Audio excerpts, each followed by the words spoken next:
Growing up, I had two little brothers. My mom was a single parent for about the first 6 years that I can clearly remember. My father left when I was 4, so he never was really a part of my life. And I honestly never was one of those kids that was like, where's my dad? Or I miss my dad or things like that. I just always knew I had my mother and I had my grandmother growing up. My great grandmother, she used to drag us to church every Sunday. In the summertime, we had to go to vacation Bible study and different things like that. And I absolutely hated church. I mean, sometimes I liked the little stuff we would learn in the children's ministry, like about Noah's Ark and stuff like that. But the church that she went to had a bunch of mean old ladies that I kind of nicknamed the old biddies. Because no matter what you were doing, it was like you were never good enough. It was almost like you had to be like little militant soldiers. You had to be quiet. Children were to be seen and not heard back then.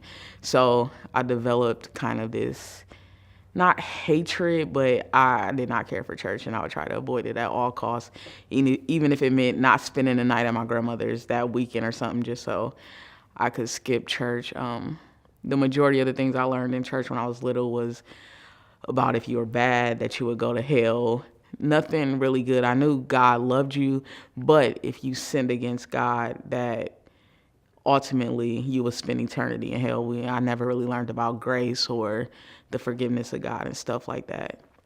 So when I was about 10, we would go to my grandmother's house during the summer when our parents would work. It would be a bunch of my cousins over there, and we would get babysat by 2 older cousins. So one day we were all playing hide and seek, and me and one of my male cousins went and we opened up this door, and we saw 2 of my older cousins having sex. One of them immediately slammed the door shut, and we took off running, as kids would do. Later on that day, one of my cousins sat me down. Pretty much looking back now, it was so we didn't tell, so they didn't get in trouble. But they explained to us that how when you get older, you'll understand like this is natural for people to experiment like this and stuff like that. And at that moment, I didn't really understand, but like a seed was being planted in my life at that particular moment. And a few months later, when everyone was sleeping, that cousin, not the older one, but the cousin that was with me, came to me, and we ended up imitating what we saw our cousins do. Immediately after that, I felt condemned, because I knew that sin was wrong and sex was wrong and incest was wrong. So immediately I knew, and I took full responsibility, that I would spend the rest of my life, my eternity, in hell. That's what I thought as a 10-year-old child. So growing up, we would go to different churches. So my mom found a church home, and I never really connected with the other people in church. And part of that was because, I already knew my fate was set, but I also never heard anything that made me learn about like the grace of God, or you can be forgiven and stuff like that. From the time I was real little, I always played basketball. And I loved basketball. It was like my favorite thing to do in the whole world. So, of course, to play basketball, you have to wear basketball shorts, T-shirts. I would always have, sweatpants or some baggy jeans or something over like that. And it wasn't really popular for females back then. It was like kind of just taking off. So I would have to play with boys, which was one of the reasons I liked going over to my grandma's house, because there was a park right up the street, and there will always be a lot of people that you could play basketball with, but the majority were boys. Little boys get really angry when they get beat by a girl, so they would always say stuff like, you just want to be a boy, or about when I was, around the time I was about 10 or 11, they would start saying things like, or you're gay, or like just different little things to try to upset you. And even though it would irritate me a little bit, I would never, really show it. It just would be like, whatever, you're just mad because you lost. The end of 7th grade, we switched school districts because we moved to a different side of town. My mother bought a house, and I had to go to a new school. So, starting a new school, you're thinking kind of like, oh, this is like a fresh start for me. Once again, play basketball and stuff like that. And of course, the boys in this school, same thing. Starts up these rumors of like that I'm gay and stuff. So at this point in life, when you're young and you're female, you're kind of concerned about what your peers think, even though you shouldn't be. You're growing up, you're growing into a woman, and this is what starts to mold you as a person. So I'm kind of like, my heart is becoming a little hardened. So I have this more harder persona to not let people know that they're getting to me. So school ends, we go into 9th grade. At this time, I think one of my friends, we would start getting little stuff like Mike's Hard Lemonade and stuff like that. And as kid, you think you're really doing something. You think you're getting drunk, but you're sipping Kool-Aid water with a little bit of alcohol in it. Some people act drunker than most. You're not really drunk, but so that's kind of how it started with drinking. And people started having keg parties and stuff like that once I was a little older. And if you are an athlete, you always got invited to the different teams' parties, like the soccer team or the boys basketball team and stuff like that. And that's when the hard drinking and smoking weed like really came along. So by the 10th grade, still the rumors about being gay were going around, even though I had boyfriends off and on. But then you have to start dealing with the jealousy of girls, which I have friends who I was no longer friends with, so they would join in the bandwagon, and it started to play on my self-esteem, pushing my self-esteem down. And then ever so often, the stuff that happened when I was little would come back up, and I would go into this depression, because I would always hear, don't forget what you did, don't forget where you're going. So even at this age, after all the church that I've been through, I still never learned I could be forgiven. So I would still struggle with that. And I learned that the more I drank, the more I didn't care about things, or the more that was suppressed. I didn't hear that voice anymore.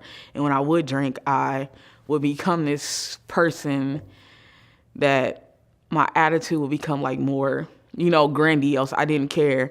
I've always been a truthful person, but that it didn't matter who you were. Like, I would tell you exactly what I thought about you, even if it made you feel like the smallest person in the room.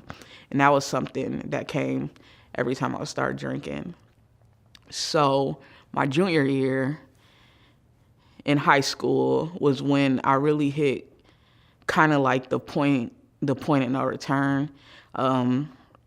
Even though I love basketball, I was like so far gone that I didn't care about my grades anymore.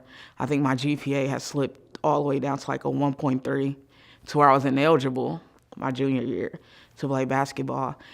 My coaches were crying. My mother was crying. I was upset, but I wasn't upset really because I couldn't play. It was more of disappointing, my mother and my coaches and stuff like that, because I really didn't care. So I got my grades high enough to where I could come off a punishment, but we continued to party and drink. And this is probably around when I start lying to my mom. She'd be like, what are you about to do? And I'll say, I'm going here. But we really were going to get drunk. And at that age, it was so easy to find somebody's brother or sister that was like 20 or 21. And we kind of graduated from the wine coolers and the Mike's Hard Lemonade to like a fifth of vodka. You could get a cheap fifth of vodka for about $5.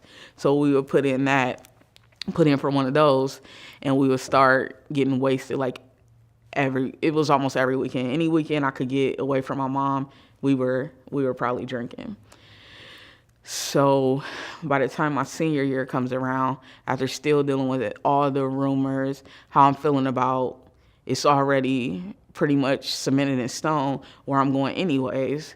I'm kind of at the point where I don't really care. I'm going to do what I want to do. One day we got high before a basketball game. When I was eligible my senior year, we got high before a basketball game. It was supposed to start with just a little joint, and we ended up sitting in a car with all the windows up and smoking 2 blunts, and we went and played in the game after that. Well, one of our teammates told, and I got called into a meeting with my coaches, and they're pretty much like, we already know you did this and stuff like that. And one thing about me is it's kind of pointless to lie. Like, I did what I did, whatever. But at that point, they expelled us from school. They expelled us, and they suspended us pending an expulsion hearing. My grandmother just happened to be on the school board. So I spent about a week out of school, and me and another girl that was on my team, and we got called back in for this meeting, and the school district had all their attorneys and all this stuff here, prepared to suspend us indefinitely. And then my grandmother's team came in, and they came to some resolution. So we were just suspended for like 5 games. They brought us back for tournaments and stuff like that. And I was able to graduate my senior year. But I almost didn't, just because I decided to smoke weed because I didn't care. So I graduate high school, and now I'm grown. Everybody feels like that once they graduate high school. You don't know nothing about life, but I'm an adult. So even though I'm still underage, I'm drinking like I'm 21, 22 years old in all the bars around there, because they knew one of my cousins who was a really big drug dealer. I had a pass to do whatever I wanted. And I kind of looked up to him, because that was the time where you had the era of like trap music, and drug dealing it wasn't looked at like it is now. You know what I mean? It was popular. It was a thing to do. It was how you got money. You had cars, you had flashy clothes, stuff like that. So I kind of started falling into that lifestyle. And that was when I actually started messing with like another woman who was like 10 years older than me at the time, because at that point I was actually drunk that night. But at that point it was like, people have been saying that for so long, what difference does it make? So it came down to, I tried something, I liked it, and just like with alcohol, like everything else, it took off. So I turned 18. I'm still partying, doing all this stuff that I want to do. I know my mother's disappointed, but I really didn't care, because I felt like she was so strict my whole life that it was time for me to live my life the way I wanted to. But looking back now, everything she said was correct. So 18, I'm at one of the local bars, and they had this thing called Dollar Night, which most cities still have. And you could get however many drinks or shots or whatever you wanted for $1. So our table, we get about 20 shots. It's about 4 of us sitting there. And at this particular bar, because they knew my mother, it was one bouncer that would be there, and he would tell me I would have to go if he was there. He wasn't there when we got in, but he ended up showing up. And so he comes into the table like, you can't be in here or whatever. But go ahead and, drink. You can drink your drinks and then go, but you can't be in here. I take about 7 shots of vodka to the face, 18. And one of my friends gives me the keys to her car. And she's like, just go to this next bar and we'll meet you there later. So I'm like, okay. I drive over there and I'm kind of fine, because we always think we're okay in the moment because all the liquor hadn't hit me yet, because I drank it all at once. So I go to this next bar. Everybody knows me there. And I start drinking with, some people I knew there. For some reason, I have in my mind to go get my grandmother's truck, because she let me drive her truck like it was my own car. So I had my own key and everything. So I already had my friend's car. I get in the car. This shows you how once you start letting different stuff in, that the enemy can trick you to do the dumbest things. So I drive this car all the way clear on the other side of town, get my grandmother's truck, The girl is following me back. The the police said I hit about 90 miles per hour in a 35 mile per hour zone. I hit a sign in front of a Papa John's, and it had the little yellow beams in front of it. Well, clearly those aren't going to give. The car gave. The front of the car was gone. The engine was in the front seat. There was no front seat. And the only thing that was left in the front was the barrier of where the dashboard was. And it just so happened a guy was looking out his window and he saw the car go up in smoke. And he ran out to look for me, and he found me tucked underneath the passenger side. And he pulled me out. So the engine was kind of over me. And he pulled me out. I guess the scene was so chaotic, they thought I was dead because everybody could see the car before they actually saw me, because the paramedics were working on me. And the hospital was so packed that they said they had to call the police department to come up there to help security, keep people out of there. But I was fine. Once I came down from being so intoxicated, I had a pierced lung, a broken bone in my back that wouldn't debilitate me. It would just hurt for a little, but it would fix itself on its own. So I pretty much walked away without a scratch on me. And I was back up the next week walking around, laughing, joking, playing. I remember my mom, it was either my mother or my grandma telling me that man saved me. And he said God must have a plan for her life. It kind of resonated, but I was young and stupid. So within 3 months, I was back to drinking and partying again. This time, my friends were more mindful of how much I drank or if I was driving or not. But the party didn't stop. We kept partying and going, and it got worse and worse. And even with the females, I could be in a relationship and I would still have 4 or 5 other females on the side. And by the time I was, I think, say 21, I was in a relationship with somebody, still living the same lifestyle. But by this point, I had been in and out of jail a couple times just because now I was kind of a troublemaker, and the police would just constantly harass me. Not only that, but it was because of my last name and all the trouble my cousin had got into. So anytime they saw me, they thought I was up to something, even though I wasn't. They even got to the point where they thought that I was selling drugs, and I wasn't. I just happened to be with somebody that was, financially well at the time.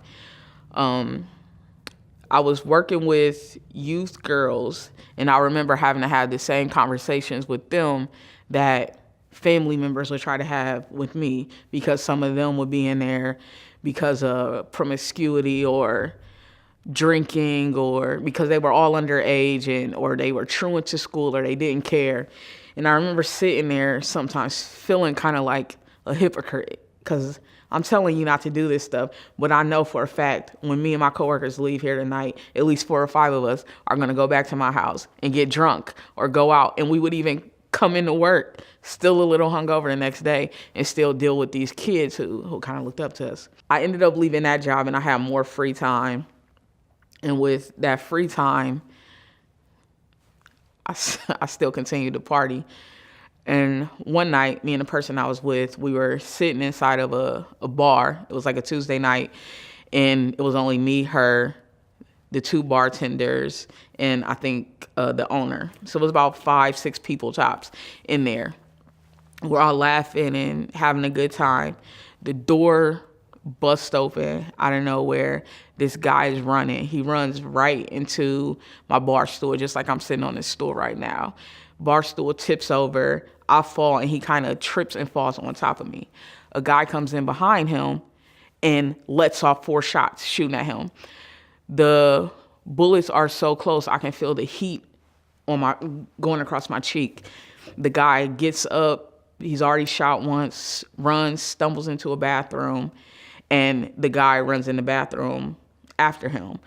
Me and the bartenders and the person I'm with jump behind the bar. The guy comes out. He could have easily came and shot any of us, so we didn't see who he was.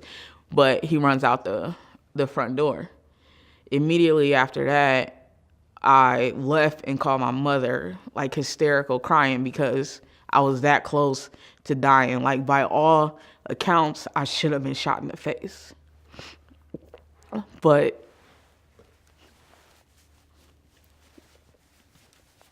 that was another time that I will look back on now and realize that God covered me so I could be here to tell this story.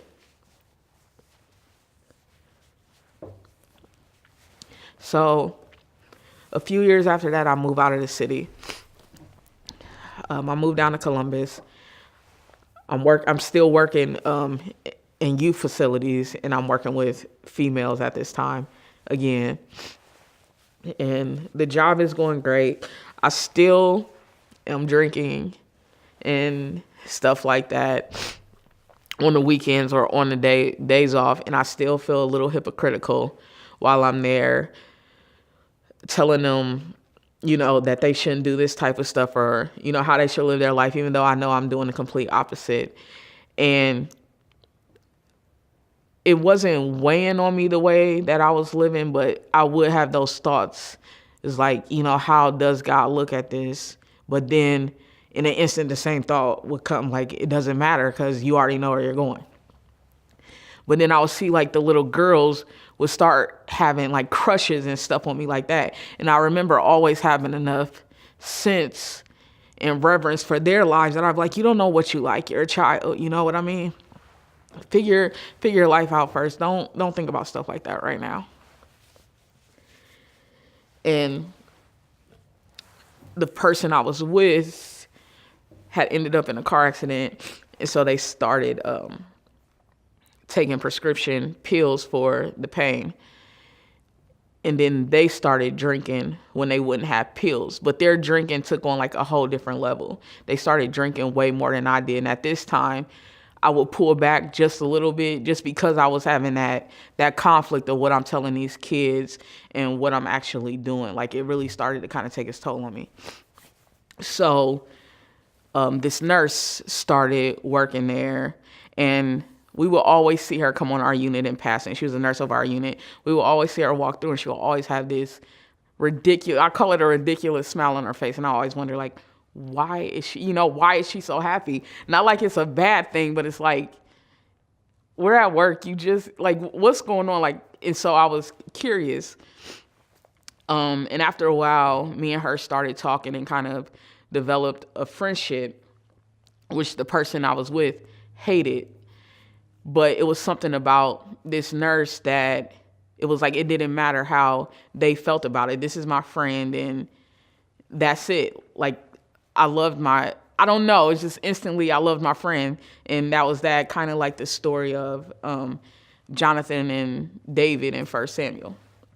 So as time went on, I found out she went to this church, and she asked me one day, did I want to go?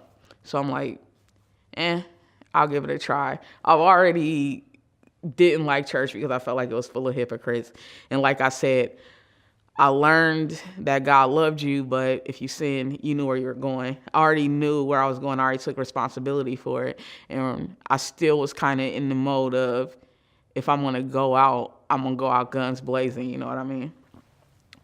So I go to church with her for the first time, and I remember being in there. It was almost like a mega church, and it was just so overwhelming. And I'm just looking back and forth like, this is way too many theatrics for me. Like, I can't do this.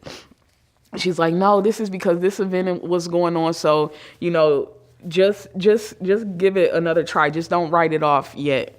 I'm like, okay. But in my head, I'm like, I'm not going back there. But when I went home that night, the person that I was with, we got into this huge fight, and they're like, why did you go to church? You're going to become one of those people. You're not going to love me anymore. You're going to think that you're wrong, and you're going to think that you're going to hell, and you're going to think this and you're going to think that. And at that moment, I just kind of looking at them like, it's church. Like, are you kidding me? What are you freaking out about? And at heart, she's a very good person. But I realize now, because of the stuff that I know spiritually, that wasn't her. That was Satan knowing that his reign in my life was coming to an end. So he was panicking and was trying to do everything to stop my relationship that I had with my friend, and to stop me from going any further, because it was kind of like the more she goes, the more she's going to wake up out of this dead state. But I didn't know that then. So we would argue and fight. I ended up giving my friend's church another try. In that time, I saw things a little differently, and there was people that would come up to me, but there was this one older black lady in particular. She was probably around her 70s, 80 years old. And out of everything that was going on in there, people were singing and a lot of stuff was going on. But she walked up to me and she said, I've been watching you, and God wants me to tell you that he has a plan for you. Just wait. And I kind of like, okay, we'll see. One of those shrug it off. But for some reason, it set in deep in my spirit. And I remember writing it in my phone, the date and time that she said it or whatever. Didn't know why. Didn't even know if I would ever go back to church again after this. But that's just what I felt to do at that time. So I end up getting a job with youth services. And at this point, I'm in school to become an EMT, because the nurse that I met, one of the conversations we had, she's like, what have you always wanted to do with your life? What do you want to do with your life? And I told her to become a paramedic would be like a dream come true or something. And unbeknownst to me, she went online and looked up the school and asked me a few questions, and she started my whole enrollment process without me knowing. And so I ended up going to school, and I was doing great. And I had applied for this job at a different place. And this is when my relationship really came to a head, because I would go to work in the daytime. I would go to school at night. I started to not drink as much as I was drinking. I would still drink sometimes, but it was almost to the point where it wasn't like it wasn't fun when I did drink, but it was just like, this is becoming, boring. Like, I've been doing this forever. It's time to try something else. I started the job at DYS right when my relationship was ending. And I would start reading the Bible every day when I was in there, because shortly after I was there, they asked me to take a special assignment that was up in one of the schools. And I agreed to. So while the kids were sitting and learning their lessons, I would sit and read out the Bible, and the kids would start asking me questions. And I would explain stuff to them from a way that they could kind of understand, and they would become more and more interested in it. And then it came a point where they told us that we couldn't bring any books to work, not even the Bible, especially not the Bible. From the time I was younger, I guess I've always been kind of rebellious. So I would still kids would come and ask me, can you get me one? And I would bring them in like New English Translation Bible or something that they could understand. I would still bring them one in my book bag and stuff like that. And when the job came with DYS, I started making really good money. So that's why the EMS stuff got put on the back burner. So then I got offered a job at an adult prison. And I'm like, okay, well, this is it. So I'm going to take this and see how this goes. And I'm still drinking a little now, but I'm also still reading the Bible and stuff like that. So I take the job at the adult prison. Everything is good for about a month, well, about as long as training lasts. And then I see how terrible it really is in there. Not how the inmates are. What I wasn't expecting was how miserable the other correction officers were. And it got to a point where I literally hated going there every day. And there will always be this guy that I would work with sometimes, and he would always tell me, you're not going to be here for long. you right now are just a light in a dark place. Remember that. The part I kind of left out was prior to this, at the end of my relationship, me and my new best friend ended up falling for each other. And after about 2 or 3 months, they were like, we have to end this because this is not right in the sight of God. So this was something else that I was struggling with, along with this new job that I had taken on. Because it's like, even though I knew what the Bible said, it's like, well, God, I'm trying to walk more, closer to you. I'm trying to feed into this Bible thing. I'm trying to do this. I'm trying to do that. And I'm finally at a point where I'm kind of not as bad as I was. And you're taking like one of the best things that I ever had. So it was just like a battle. So after a long night at work one night, I was back on the segregation unit. We ended up having to cut one of the inmates down. I'm going through all this stuff internally and mentally about the whole thing ending with me and my friend hating this job. And my friends are like, they call me because they knew I worked back in the city I grew up in now. I would drive almost an hour and a half each way. And they're like, man, why don't you just stay down here for the night? Why don't you come and hang out? And I'm like, okay, why not?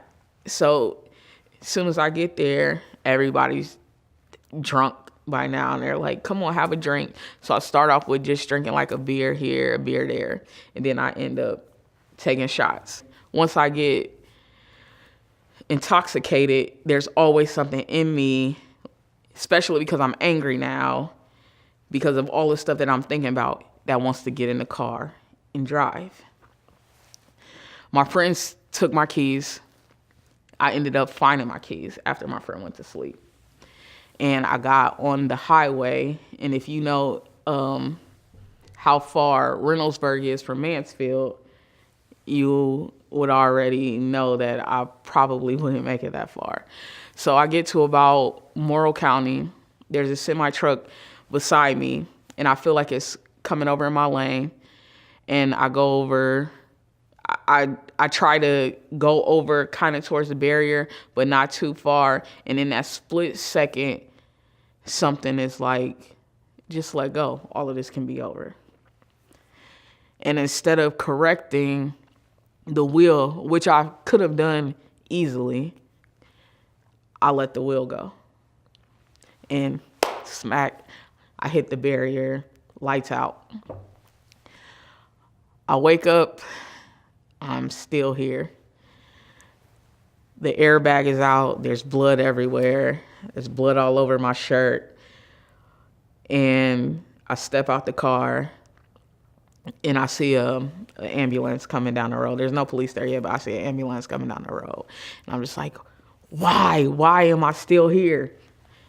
Anyways, I didn't want to go with them, but they convinced me to get in and go. Get to the hospital, get all these tests ran. And again, the only thing that was wrong with me was I had like raccoon eyes, which is like a little bruising under the eyes just from the impact of the airbag. And I have like a permanent defect in my nose. And it's all just from how hard I got hit in the face with the airbag. But after about a week, my eyes were gone. My nose was fine. I just have that defect that people can't see on the outside, but I know it's there and I know what it's from.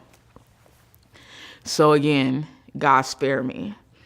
And a few months later, I ended up losing that job, and it was wrongfully, but nonetheless, I lost it because of the DUI that I got.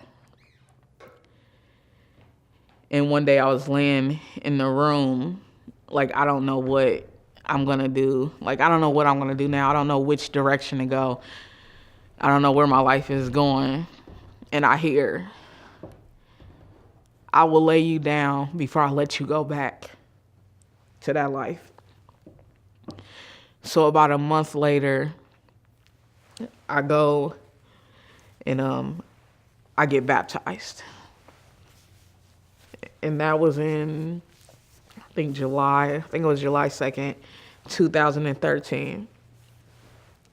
And I kind of went full-fledged head on back into my Bible, learning about Christ, and thanking God that he decided to keep me here, even though everything that I've been through defied people get in one car accident, not even drinking, and are gone. People are shot being in the wrong place at the wrong time, kids or whatever. But there was some reason that God wanted me to stay here. So I go to EMT school. I work my way through that. I start this job at a private EMS service, and I'm the main one in the back because right now I can't drive because of the points on my license. But I link up with this dude, and he becomes my partner, and I love him to death. His name's Jordan. And we would take trips every morning to go get a patient that was like an hour and a half away. And most of the time, that's all we did was me telling him stuff about, God and about Christ and stuff like that.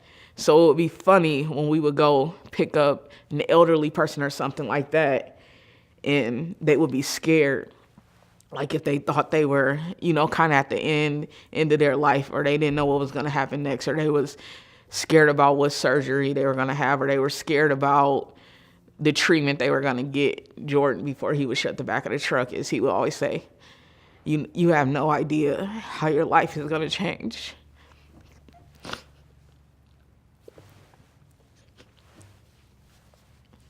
Because you're back here with her. And it wasn't that he saw me or my skills or like that. He saw the God in me, and he knew how it helped other people. There was even a lady that was about in her 90s. She had lost her sight. She had lost most of her hearing. And all she wanted to do was listen to the Bible, but she couldn't because she couldn't hear it on the app. And she couldn't go to Bible study because she couldn't see anything. So she just felt lost and alone. And her story that she told me about how when she was little and how she pretty much got church hurt and never went back. In her 80, 90 years of life, she had never went back to church from the time she was a little girl. By the end of that trip, she had gave her life to Christ.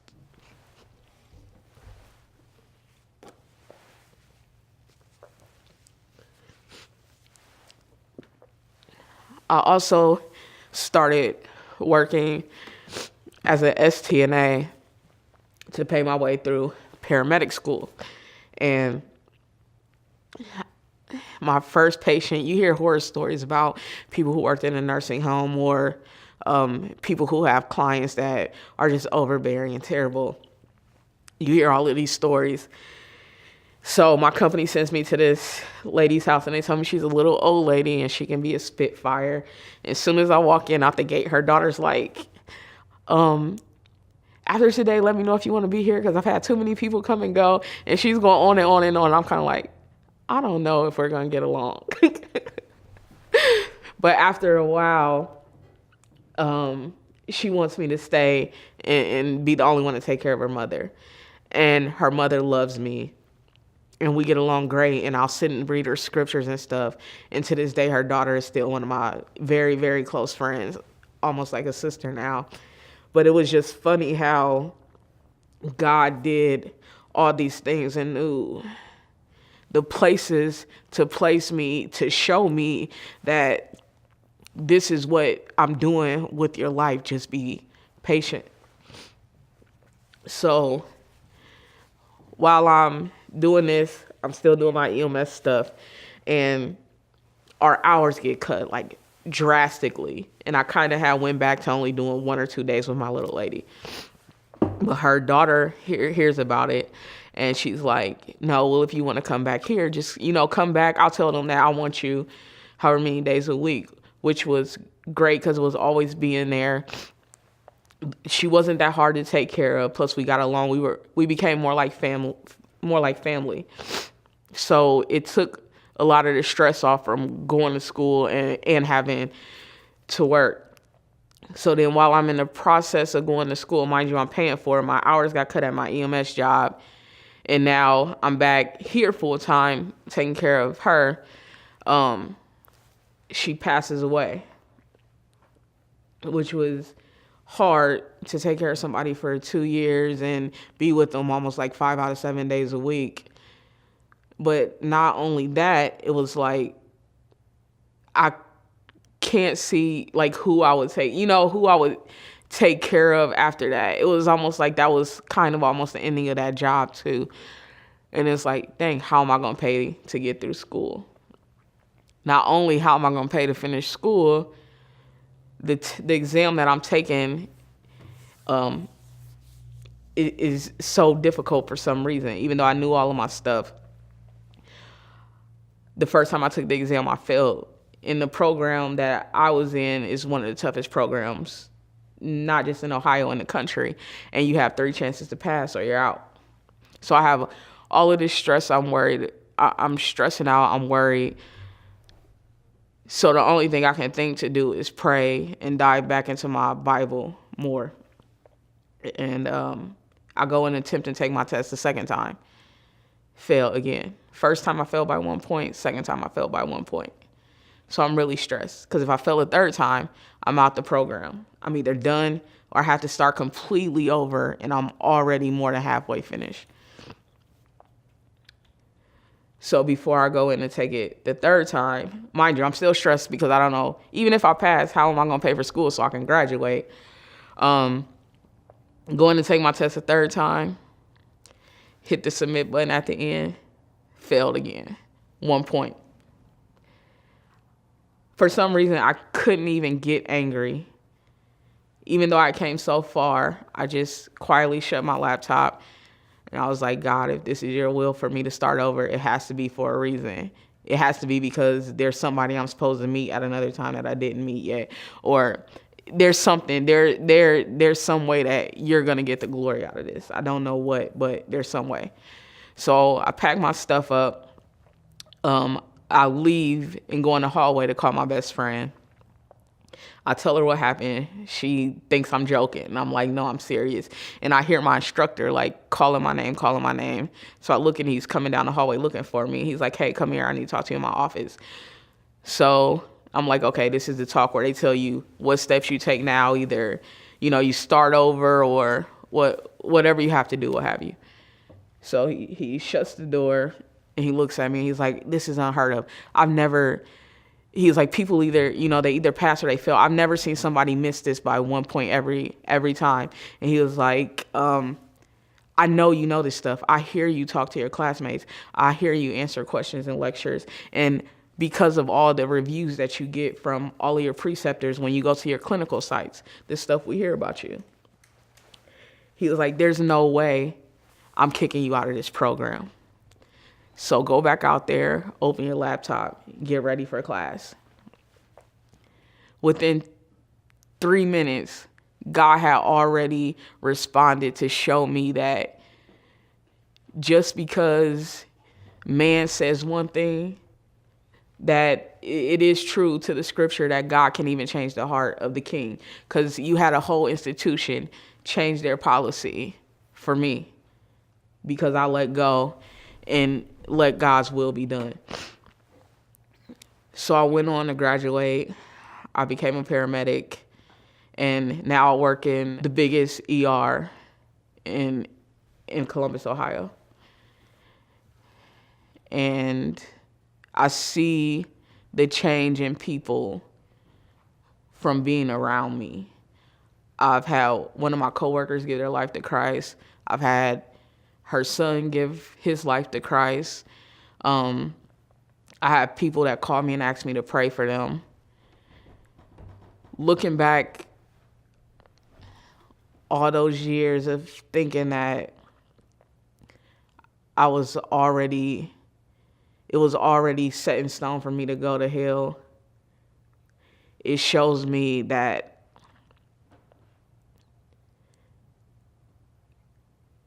no matter how far you think you've gone, that God still has you.